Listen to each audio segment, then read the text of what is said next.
for all ages. We are open to the public for public tours, but we also have school programs. We also have free community cultural events.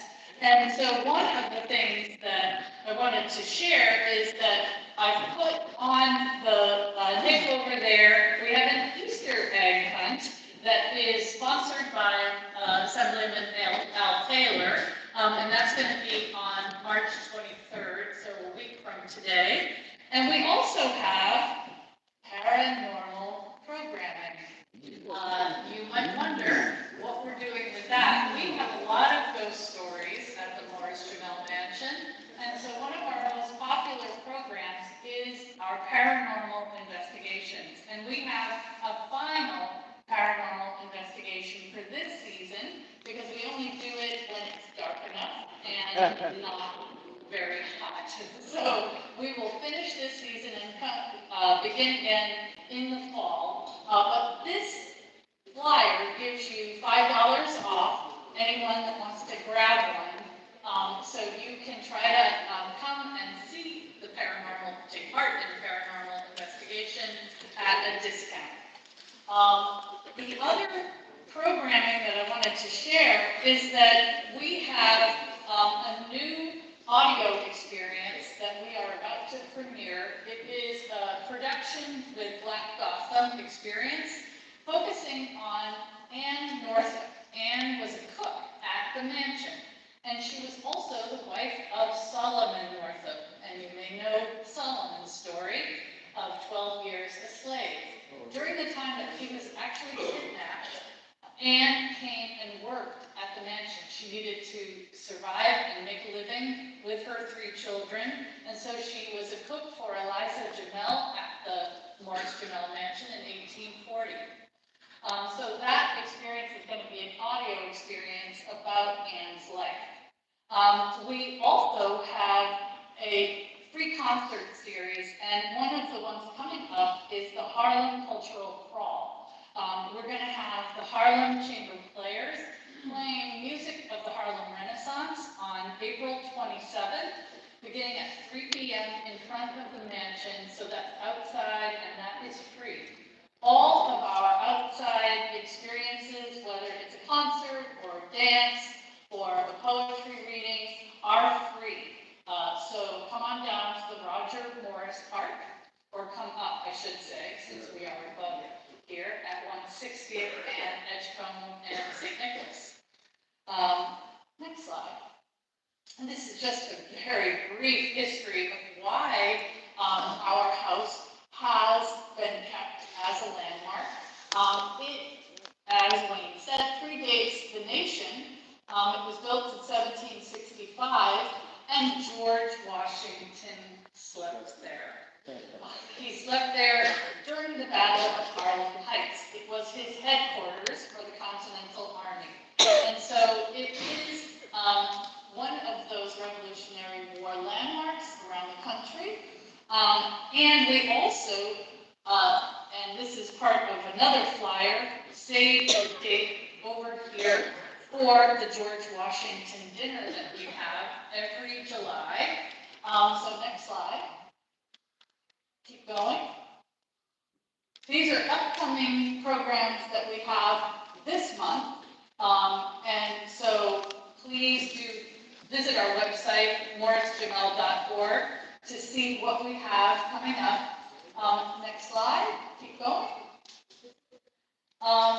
As I said, we've got the Harlem Cultural Crawl, and then we have a free dance program on May 25th. But it's the next slide, I think, that I was thinking of. We have something called the George Washington Dinner, celebrating in 1790 a famous dinner that George Washington had with his first cabinet. And last year, we had the honor of having a sponsorship from Harlem CDC and Curtis Archer. We really appreciated that support. Thank you so much. So this year, we are going to celebrate again on Bastille Day, July 14th. So please grab a flyer over at the table. So again, thank you so much for having us and letting us share what we do.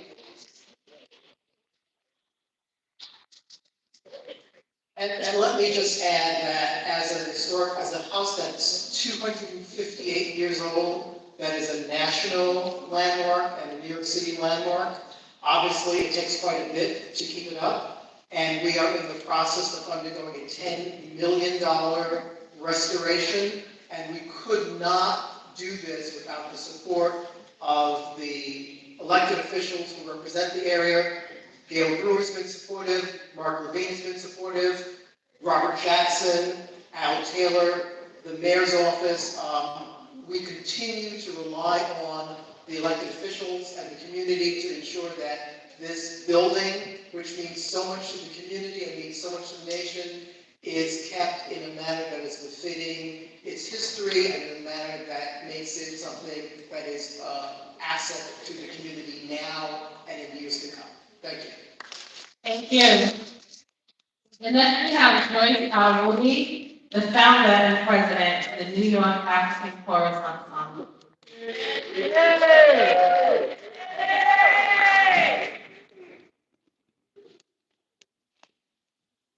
Oh, thank you so much. Good afternoon, everyone. Thank you so much, Voza. Good to see you all.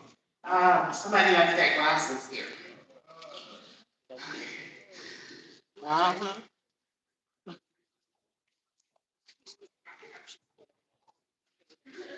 Okay. We're telling our own stories.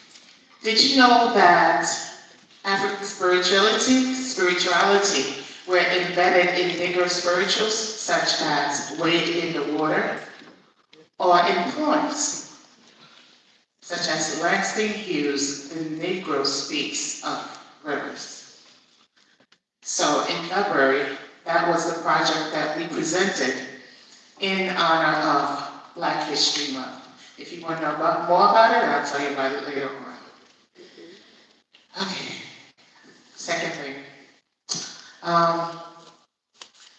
Bad things are easy to do, but good deeds take strength and courage. The number of hate crimes in our city continues to climb. The number of violence against our police officers also continues to increase. But we know about the power of the arts to bring people together. Yes. So in this city, we have been organizing the New York City Multicultural Festival, a festival that brings together all the cultural communities in New York City. New York City being the most culturally diverse city in the world, I believe. Yep. Thank you, Walter. I paid Walter to clap.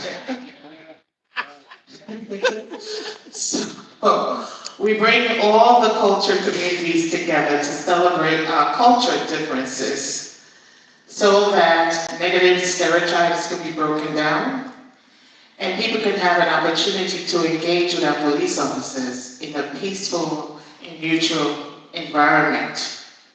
We are in our 15th year. If you haven't heard about it, it's because we don't have that much money for marketing, but we're still doing it. And because you all are artists, wait a minute, I saw Gail, there she is. I want to thank Gail Brewer for supporting us. She's been a great supporter of this festival. She continues to be, even though she's no longer in this district. But then again, that's understandable because this is a citywide initiative. The whole city needs to come together and celebrate our cultural diversity, because the truth is that every single one of us is a potential victim of hate crimes. So we want to get to the point where we use the arts to bring all of us together, so that if anyone tries to commit a hate crime, people around can stand up and say, not in my city, That's right. Not in my watch. That's right. So I ask you all to help me bring this festival to the whole city. because there is nothing as powerful as the arts. I'm talking about music, dance, visual arts, everything.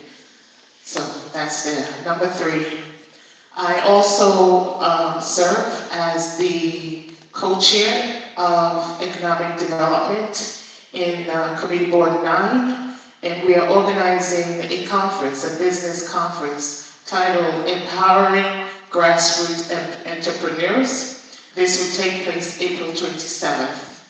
We are looking for, well, this conference is for people who are thinking about starting their own business, so they'll be able to find out which legal structure is good for them, for whatever they want to do, or people who have started their own business and looking to increase their capacity. So we will have panel discussions, breakout rooms, and we're also looking to see how we can have some of the people who give grants to be present at the workshop. So thank you so much. Thank you. And now I have the honor